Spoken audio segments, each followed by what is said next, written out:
राम राम कोडेस, मुझे उम्मीद है आप सब बहुत अच्छे होंगे। अगर आपको डीएसए से रिलेटेड प्लेसमेंट और इंटर्नशिप प्रिपरेशन में दिक्कत आ रही है, then you can check out our complete placement and internship preparation course. Link for it is in the description box. पहले आज का थर्ड क्वेश्चन, इसमें क्या है कि आपके पास एक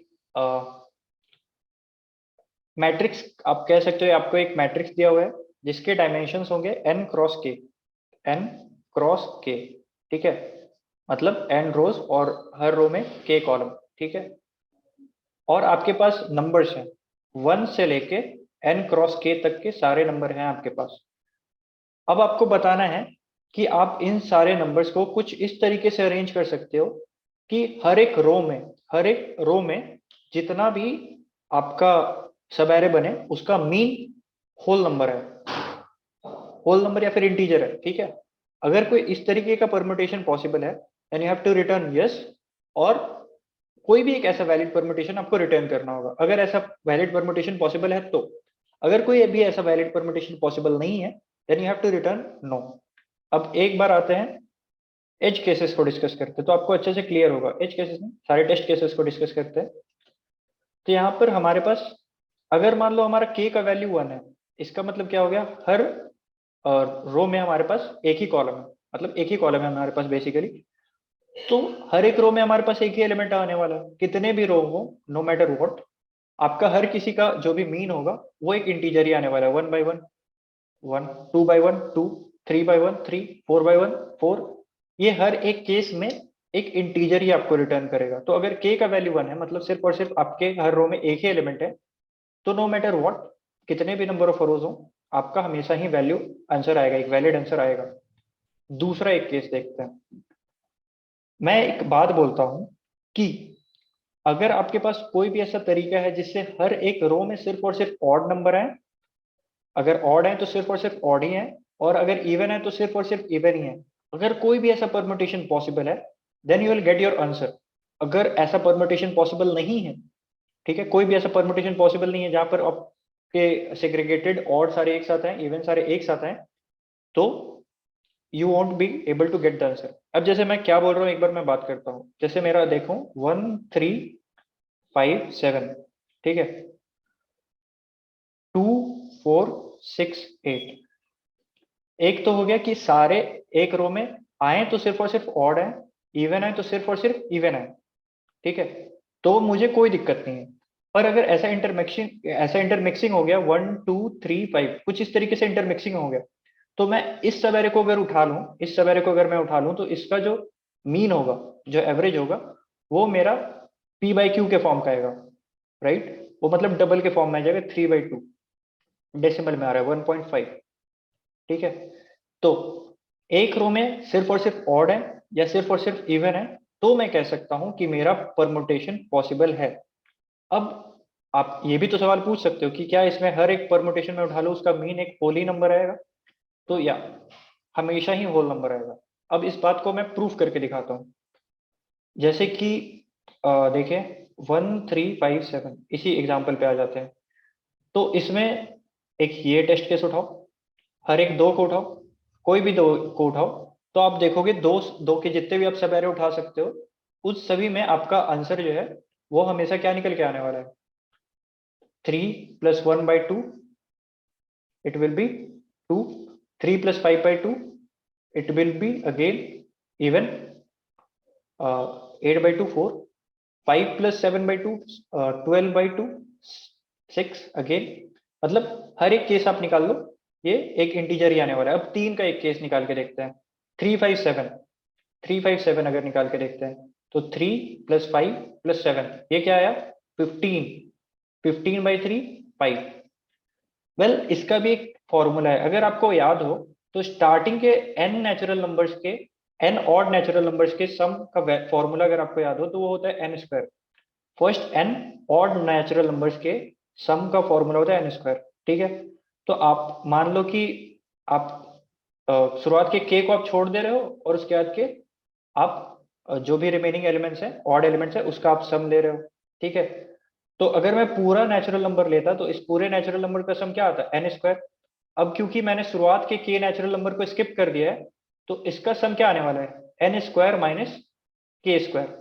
क्योंकि इसमें मैंने शुरुआत के नेचुरल नंबर्स को मिस कर दिया है। अब मेरे पास टोटल कितने नेचुरल नंबर मैंने सेलेक्ट किए हैं, n माइनस के नेचुरल नंबर मैंने सेलेक्ट किए हैं, राइट। तो इन दोनों का मीन क्या आएगा, ये हमेशा आएगा n प्लस के इंटू एन माइनस के बाई एन माइनस के, ठीक है। तो ये हमेशा से ही मेरा क्या निकल के आने वाला है, एक इंटीजर वैल्यू निकल के आने वाला है। n प्लस के एक हमेशा, क्योंकि n भी इंटीजर है के भी इंटीजर है, तो दोनों का सम भी अगेन इंटीजर ही आने वाला है। दूसरा केस क्या हो सकता है, एक बार इवन वाले पे देखते हैं। तो शुरुआत के n n इवन नंबर्स का सम क्या होता है, n into N plus one, right. और इसमें भी अगर आप देखो तो हर केस में ही आपका जो मीन होगा वो एक नेचुरल नंबर ही निकल के आने वाला है। जैसे कि अगर मान लो कि मैं ये लास्ट के 3 लेता हूं, तो मैंने यहाँ पर इसका सम क्या होगा, n into N plus one, right. मैं पूरे का सम लेता माइनस शुरुआत के मैंने k मिस कर दिया, ठीक है। तो k इंटू के प्लस वन। तो मैंने यहाँ पर कितने नंबर सेलेक्ट किए, n माइनस के। अब अगेन आपको दिख रहा होगा एन के प्लस एन माइनस के स्क्वायर माइनस के। तो यहाँ से आप k कॉमन ले लो, आ जाएगा n माइनस के, प्लस यहाँ से अगेन आप n माइनस के ले लो। तो यहाँ पर आपका टोटल जो हो k निकल के आएगा, ये हो जाएगा 1 प्लस के इंटू एन माइनस के बाई एन माइनस के। तो यहाँ से आपको दिख रहा होगा कि 1 प्लस के हमेशा ही एक इंटीजर वैल्यू है, क्योंकि k आपका इंटीजर है। 1 प्लस इंटीजर हमेशा एक इंटीजर आएगा। तो ये हो गया इसका मैथमेटिकल प्रूफ।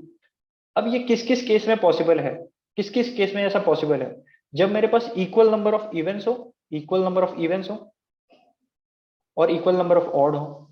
तो इसके लिए मेरा क्या एक केस होना चाहिए कि जो भी n क्रॉस k है उसका प्रोडक्ट हमेशा मेरे पास इवन आना चाहिए, ठीक है। जैसे कि अगर 3 क्रॉस 3 है, तो इसमें अगर आप देखो तो मेरे पास कितने ऑड है, 1 3 5 7 9, और मेरे पास इवन कितने 2 4 6 8, ठीक है। तो कहीं ना कहीं मुझे तो इवन कॉम्प्रोमाइज करना ही पड़ेगा, एक ऑड मुझे एक्स्ट्रा डालना पड़ेगा। और एक और केस ऐसा निकल के आएगा जब मेरा n का वैल्यू जो है वो ऑड हो। जैसे कि मैं इस तरीके से आपको बताऊं, 3 क्रॉस 4, 3 क्रॉस 2, ठीक है। मेरे पास 3 रो हैं और 2 कॉलम है। तो यहाँ पर मेरे पास कौन कौन से नंबर है, 1 2 3 4 5 6, ये नंबर हैं जिनको मुझे सिलेक्ट करना है। तो मैं फर्स्ट रो में सारे ऑड को डाल देता हूँ 1 3। अब अगले में मैं सारे ऑड को डालने की कोशिश करूंगा, पर मेरे पास तो सिर्फ एक ही ऑड बच रहा है। अब मुझे अगले जगह पे यहाँ पर इवन डालना पड़ेगा, जो मेरा खेल गड़बड़ कर देगा, क्योंकि ऑड और इवन एक साथ आ गया। अब इसी रो का अगर मैं पूरा मीन निकालूं तो ये तो एक नेचुरल नंबर नहीं आने वाला है, ठीक है। तो मुझे क्या चाहिए, एक तो मुझे चाहिए कि अगर k का वैल्यू, एक बार मैं सम अप कर देता हूँ सबको तो आपको क्लियर हो जाएगा। और क्यों ना इसको हम कोड वॉक थ्रू के साथ ही सम अप करें, तो दो काम एक ही साथ हो जाएगा। मुझे उम्मीद है ये मेरा कोड है, आपको दिख रहा होगा। यहाँ पर अगर k का वैल्यू 1 है, k का वैल्यू 1 है, हमने डिस्कस कर दिया क्या होगा कि आपके पास एक ही कॉलम है, तो आप हर एक कॉलम में, सॉरी हर एक रो में सिर्फ और सिर्फ एक एलिमेंट होगा, तो उस केस में आपका आंसर आना ही है। तो वो वाला एक मैंने क्या केस कर दिया, वहां पर यस रिटर्न कर दिया, यस आउटपुट करा दिया, और हर एक रो में 1 से लेके n तक के सारे एलिमेंट्स मैंने आउटपुट करा दिए। सॉरी, क्या हो गया, कॉन्टेस्ट खत्म हो गया। और यहाँ पर अगेन अब दूसरा टेस्ट केस क्या हो सकता है, दूसरा केस हो सकता है, एक हमने k इक्वल टू 1 वाला केस डिस्कस किया, और दूसरा एक क्या केस हो सकता है कि n का वैल्यू आपका ऑड है। n का वैल्यू अगर आपका ऑड है तो हमने डिस्कस किया, जैसे कि अभी ही वाले केस में 3 क्रॉस 2, तो यहाँ पर आपके पास क्या क्या नंबर है, 1 3 5, और अगेन आपके पास अब कोई दूसरा ऑड नंबर नहीं बचा, यहाँ पर आपको इवन नंबर ही डालने पे आप मजबूर हैं। तो ये एक केस नहीं बन सकता, ठीक है। और एक दूसरा केस क्या होगा कि आपका n आपका इवन है, n आपका इवन है, नो मैटर व्हाट आपका k कुछ भी हो जाए, आप हमेशा एक ना एक ऐसा परमुटेशन बना लोगे। 2 क्रॉस मान लो मैं ऑड ही ले लेता हूँ, ठीक है। तो आपके पास 2 रो हैं 3 कॉलम है, तो इसमें मैं क्या असाइन करूंगा, 1 3 5, अगले में मैं असाइन करूंगा 2 4 6, राइट।